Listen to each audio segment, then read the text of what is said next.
Okay, now we go to another method of blood extraction. We have here the venipuncture. So we'll be puncturing the vein. So we have here the different factors we try to be very important here for you to have successful the blood extraction through your venipuncture. The first one, we have here the phlebotomist or the one going to extract the blood. So what's in the phlebotomy is very important.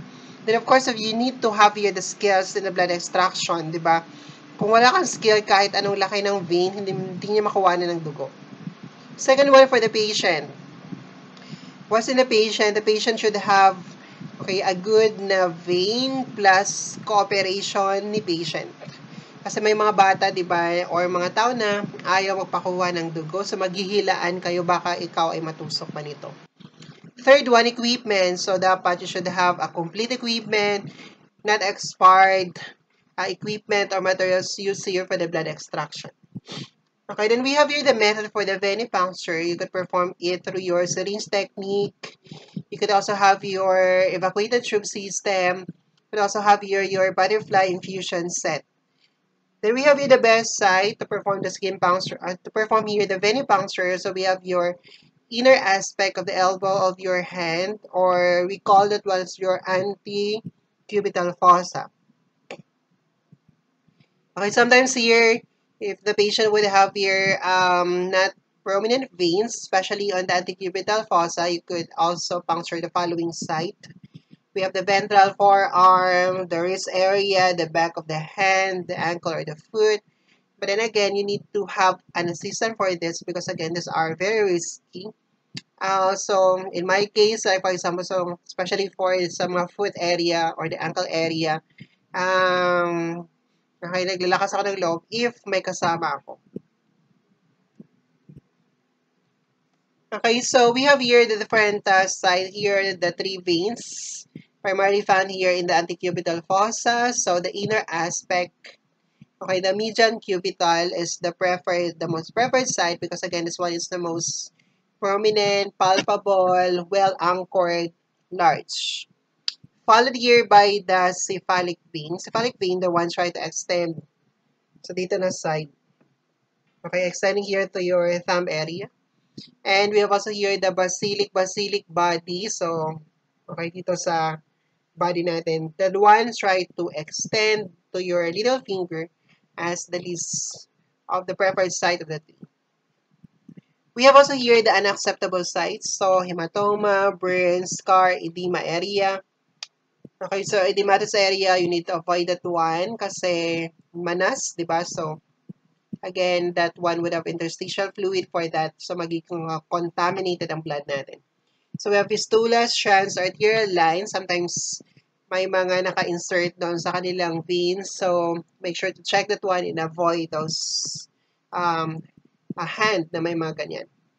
Then, we have your femoral vein, arteries. Arteries here, may mga medtech, especially during the internship na, they are doing the arterial puncture. But of course, we are not instructed, obliged, or to do the arterial puncture. It really requires training kasi of course the consequence or the risk of doing that one.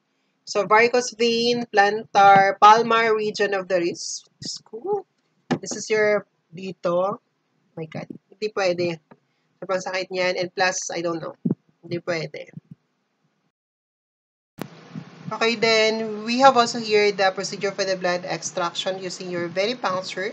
So we have here the L hole technique and versus the C technique. So pag L, okay, so that one is a method here where you try to retract the skin. So again, this is your L, pag ganon. Your C is pag ganyan. Okay, so between the two, for safety, so L hole technique is much preferred here compared to your C technique. For the angle here, so it should be 15 to 30 degrees, okay, against your skin. Okay, then we have here several causes of the hemolysis. So these are the in vitro causes. So pag sinabing in vitro, so most likely this one cause here hemolysis because of the mishandling of the blood and the blood collection tube here after you try to extract the blood. Kasi pag in vivo, wala na tayong magagawa doon. If the hemolysis here is in vivo, meaning to say sa katawan ni patient, kahit anong careful natin with the blood extraction, still magiging hemolyzed pa din ang blood sample natin. But when you speak about the in vitro causes here, so the problem or the fault on that would be on the one handling the blood. So sa medtech ang CC dito. For the first one, we have here prolonged tourniquet application. So for our tourniquet application, we are just required to to put on the tourniquet for not more than 1 minute to prevent here the hemo concentration. Second one, moisture contamination the needle here. So it's basically because of the when you try to clean the site with your alcohol here, so you did not air it dry. Okay, before you try to puncture. So pag the punctured side is still wet with alcohol and then try to make a puncture and that it will eventually mix up with the blood sample, dilute the blood, hemolyze the blood. The third one, needle here and the needle gauge and the size of the vein of the patient is not compatible with one another. So, sobrang liit okay, ng vein ni patient, tapos sobrang laki ng needle mo. But in my part, in my case, like, I prefer to have a bigger needle. So, feeling ko mas mabilis mo siyang ma-hit if you have your bigger na needle size more than the smaller needle size. Another one, we have here frothing of the sample due to entry of the air. So, again, because not able then to, okay, because of course here when you are collecting the blood sample with the syringe here, so hindi siya ganun ka naka-anchor sa vein. So, therefore, we have here frothing of that. Number 5, expelling blood from the syringe through the needle. So, again, we are not puncturing here. Okay, kung ito ang blood sample natin, hindi natin pinapuncture dapat dito ang ating syringe or needle. What we are doing here is just remove this one, okay, and allow it to flow to the side. Do not directly puncture that one because if you puncture this one, okay, remember here the needle would have here a narrow tube, so dadaan ang blood cells natin. So they try to push one another, try to pass around that, and have the tendency to hemolyze or to rupture. But in the actual practice, yun ang ginagawa natin. Pinapuncture lang natin. But then again, for a correct way of transferring the blood from your collected syringe, you need to remove the needle. Okay? Tanggalin mo ang needle here and then allow it to flow at the side of your tube. You remove the cap of your tube and then try to allow it to flow at the side in order for you then to fill in the evacuated tube. And as number 6 here, excessive vigorous mixing of the anticoagulated blood. Sobrang ganun. So, dapat ganun lang mix natin. Okay, then we have here the order of the draw. I think you're familiar with that one. So, again, we are doing correct order of the draw here to prevent the carryover of the anticoagulant from the previous tube to the next tube that might contaminate your next tube and it might affect the test results. So, the first one, we have here the yellow tube. The yellow tube we are talking about here is the one used for the blood culture and the one with the SPS, sodium poly, and anethol sulfonate dapat. Not the yellow tube na may gel. I think you're familiar with the one na may gel, diba, na yellow tube. But then again, that's not being referred on this one because your yellow tube na may gel is equivalent only to your red top. Kasi ano lang yan, a plain tube. Then follow here by the blue with the citrate for coagulation studies. Follow here by the red tube, walang anticoagulant. And that one for your chemistry. Green for the heparin, lavender for the ETA. And finally, we have here the gray for the sodium fluoride. So again, you need to really follow your correct order of withdrawal. Okay, the next one we have here the winged butterfly infusion set. So basically made up of the winged butterfly needle. So meron siyang tubing, meron siyang lower lock. Lower lock here, or the lower adapter could eventually be connected with the adapter with your vacutainer tube or even with your syringe. Sa hub ng syringe natin, we are able to collect the blood sample. So your wing butterfly infusion set is basically this type could be used here for those patients na medyo very small vein, fragile veins. Ginagamit siya pag yung mga nag-inject ng glutathione natin. We also hear the vein light. The vein light, so para siyang flashlight lang. Okay, so where you could use as one to locate the vein. Okay, the next one, we have here the complications of your venipuncture. So we start here with the ecchymosis or the bruising. It's ecchymosis or the bruising, we consider that one as the major complications of the venipuncture. It's characterized here by the leakage of small amount of the blood from your punctured vein going to your surrounding tissues. So, for example, kung ito ang vein natin, di ba, nag-puncture tayo, tapos may lumabas dito na blood, ang blood mo pumunta dito sa tissue mo, pagka-clot siya, so mamamaga, mangingitim, that become here ecchymosis or bruising. Only that small amount of the blood lang ang leakage. For the management of ecchymosis or bruising, you just need to apply compress or pressure to the punctured site. Next one, we have here the syncope or the fainting. It's characterized here by, this is the second major complications. This is characterized here by the decreased blood supply, decreased oxygen supply to the brain of the patient because of the nervousness. So, for the syncope or fainting, you stop the venipuncture, loosen the clothing of the patient. So, make sure that the head of the patient is medyo mababa siya compared to the feet of the patient. Try to raise the feet of the patient to allow redistribution of the oxygen papunta sa kanyang brain. And then, provide an adequate ventilation for the patient. So, pwede siyang paypayan and all. And never ever give spirit of ammonia to the patient.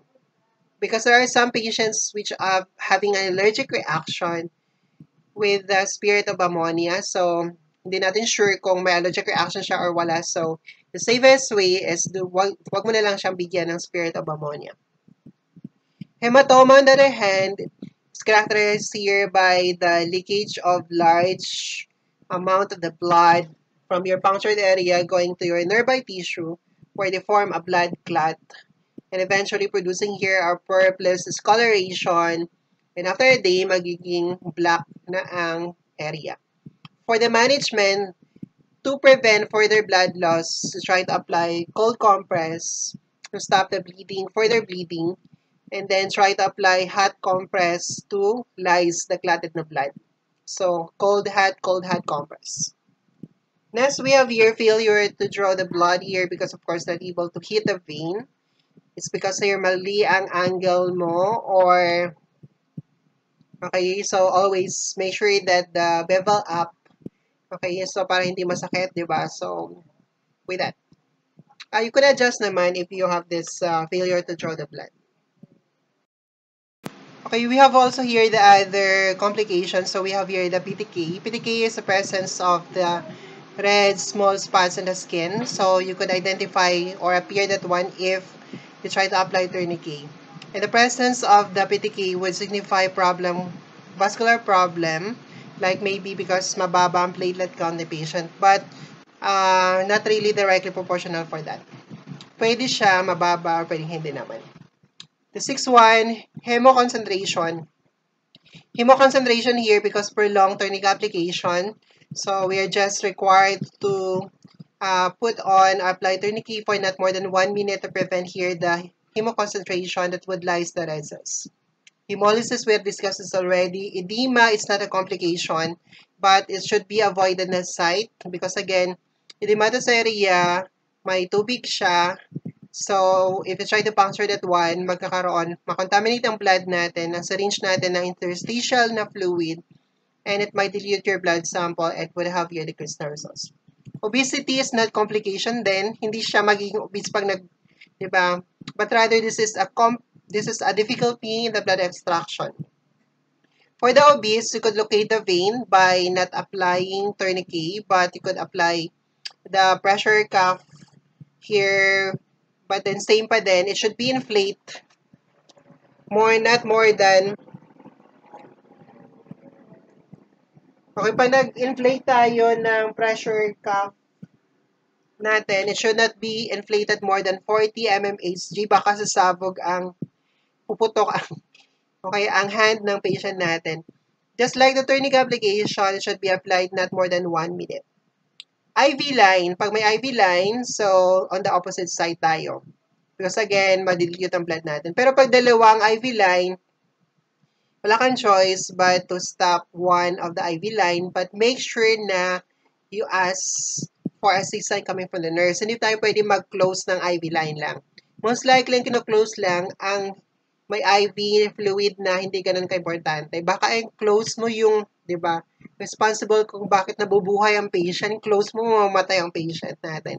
So, ask permission from the nurses.